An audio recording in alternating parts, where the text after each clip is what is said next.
As you know, jury selection is not supposed to work like this. There are now fewer jurors than there were before. They now need 7 jurors to fill out the jury, 6 more to serve as alternates. The process still ongoing here this afternoon. When Donald Trump left Trump Tower, there were 7 jurors. Not long after he took his seat at the defense table for day 3, they were down to 5.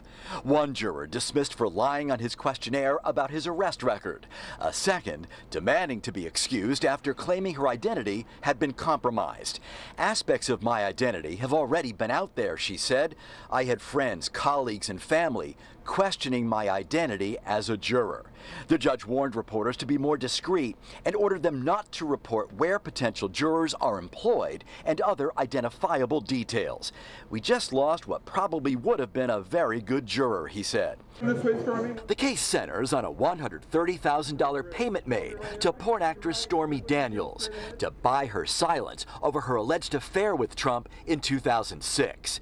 Trump is accused of covering up the payment so it would not damage his 2016 campaign. Marked it down as a legal expense.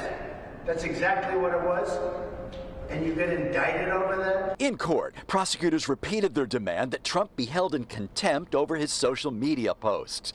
The former president is under a limited gag order, but appears to be getting around it by reposting inflammatory content from conservative commentators. Defense attorneys said the gag order is ambiguous. It's ridiculous and it has to stop, said prosecutor Chris Conroy.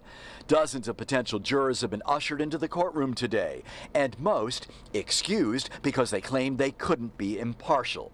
Mark DeMuro was one of them, a Manhattan cartoonist who has satirized political figures from both parties, including Trump. Do I think there was a snowball's chance in hell that the defense team would allow me to be part of the jury, considering the artworks that I have made?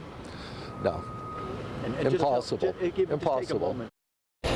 Well, the judge has reminded potential jurors that it is not about whether you love Donald Trump or hate Donald Trump. It's whether you can leave those opinions, those feelings, those beliefs aside and render a fair verdict. But even then, for many potential jurors, that is a bridge too far. Live in Lower Manhattan, NJ Burkett, Channel 7 Eyewitness News.